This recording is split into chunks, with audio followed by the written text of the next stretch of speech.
All right, bro beans. Meant to tell you this story the other day. This is a personal story. Friend of mine from work, good friend of mine, one of my favorite people to work with, was having some issues with his old lady. So, what was the issue? He started a TikTok account. Yep, he started a TikTok account. She's had one for 5 years. If I'm wrong about the detail, it's 6. I don't know when TikTok came out, but ever since it's been a thing, she's had an account.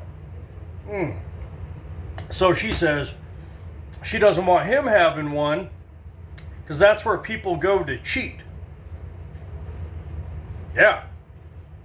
So already you can see what's wrong with this if she's had it for several years and she doesn't want him having it for 2 seconds. So he responded accordingly, I thought, justfully, saying, well, then you better get the F off it. What are you doing there for 5 years?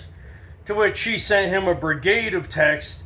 You're always trying to control me. Again, she's the one who initiated telling him which social media. The guy doesn't even have Facebook, right? He's not on Twitter. He's not on, I think that's like the first thing he signed up for, as far as I know.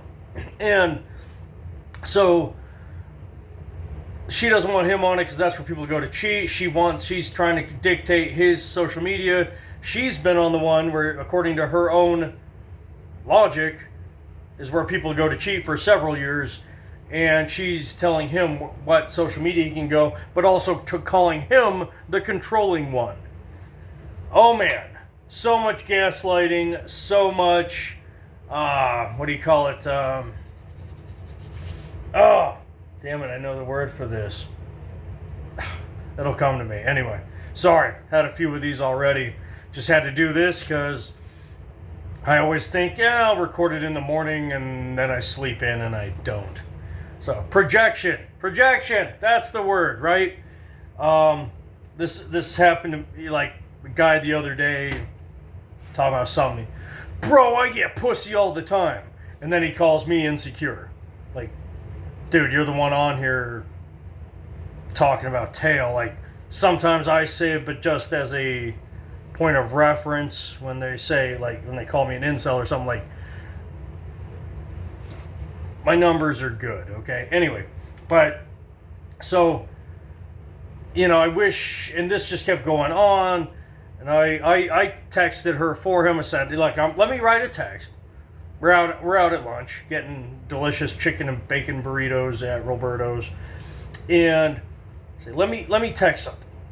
Okay, I won't hit send. I'll let you read it. You decide if you want to hit send or not. So that's what I said. I said, look, you know, I just said what I just told you. You've been on a site for several years that, according to you, that's where people go to cheat. You don't want me to be on it because that's where people go to cheat. You're the one saying that I'm controlling you because I say if I'm not on it, you're not on it. You're the one who, apparently she texts one of their kids even. He gets a text, why are you starting to fight with mom? So she gets the kids involved and says, oh, your dad's trying to control me again. When, again, she is the one who initiated this. So let's recap. Boom, boom, boom. Run this whole thing down. Let him proofread it. He sends in, oh, and you're accusing me of starting the fight. She was accusing him of starting the fight, when clearly she's the one instigating the fight, keeping this going.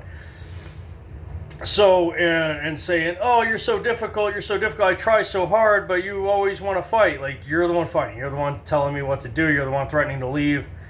Yada, yada. And guys, I had a girlfriend like this. I worked at a sawmill in South Dakota. For 4 years, I worked nights in the bagger, or we bagged the shavings that we, you know, when you have a rough cut of wood, you'll get a handful of splinters. It runs through what you call a planer, and it just a bunch of spinning razor blades makes it smooth. So what you get at Home Depot, and a vacuum sucks it all up. Anyway, I'd bag that shit for animal feed. I did that for 4 years. South Dakota nights. Okay, 6 months out of the year, it would get to negative 40 or colder, and I would come home at 2 in the morning, and I would turn on the lights. She would wake up, come out. The lights woke me up. Okay, whatever. I'm hungry. I'd start dinner. The smell of dinner woke me up. I turn on the heater because I'm freezing. I'm frozen to the bone. My teeth are chattering. The sound of the heater kicking on woke me up. Okay. And so I was trying to be a good boyfriend back then, not realizing what a simp I was. I came home, no lights, no dinner, no heater, and she would still wake up just to be grumpy. And I realized, duh, this chick is starting a fight with me. She's gaslighting. She has got it in her head that she wants to blame me for something, she wants to be a effing cunt, all right, and not be the bad guy. Deny that she's the bad guy. She wants to blame me. She wants to fight, but make me the villain for it. So here I am coming home at 2 a.m, shivering cold, no heater, no hot shower, no food, sitting in the dark.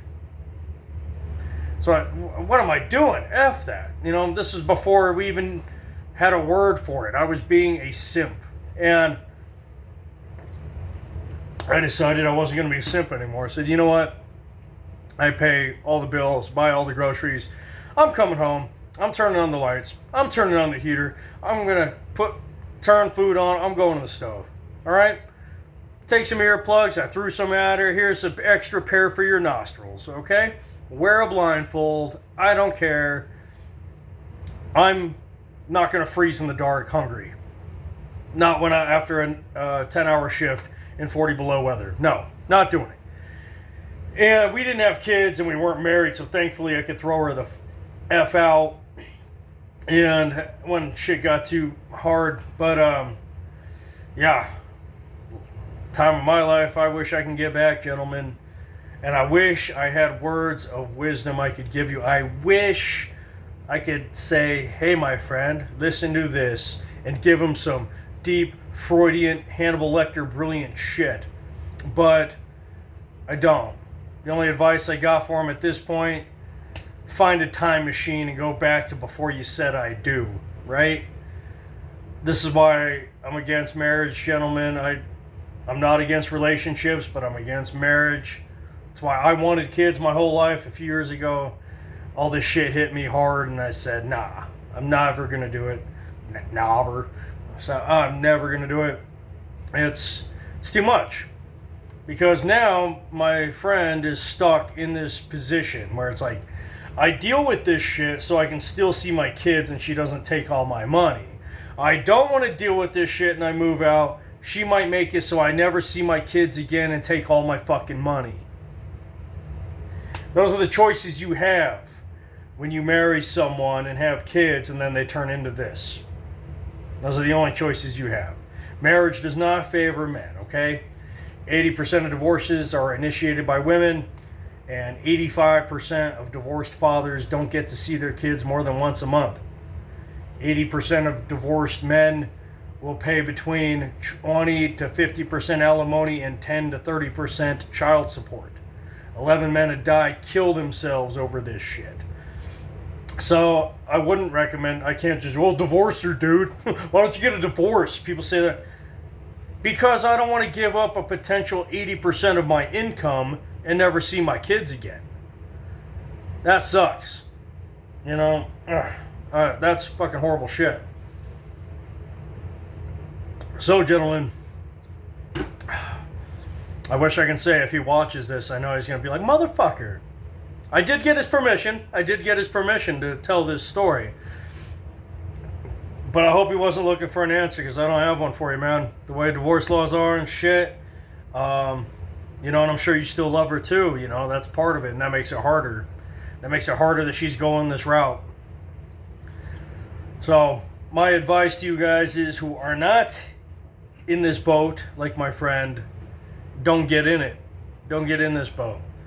I wanted to be married with kids, but I saw too much of this shit. I know too many guys that it's happened to. I don't have a degree. Actually, I do have a degree. I haven't hung it up yet. It's sitting there on the floor. What an asshole. My girlfriend put it in a beautiful plaque in a frame. Oh, and I haven't gone around to hanging it. Certified electrician. But yeah, anyway, I can read a report. I can read divorce statistics, and they're not good. If you have a dick, they are not in your favor. And they never will be. Forget about a prenup. Might as well wipe your ass with that. All they have to say is, well, I didn't want to sign it. And the judge, oh, well, she didn't want to sign it. She shouldn't be held to it. Happens every day. So, gentlemen, learn from these mistakes. Learn from other people's failures, and do not copy them. Avoid them at all costs. Do not run. Don't be a bull. Don't go running towards the red flags. No. Run away from the red flags. In today's day and age, marriage and having kids is a huge red flag, gentlemen.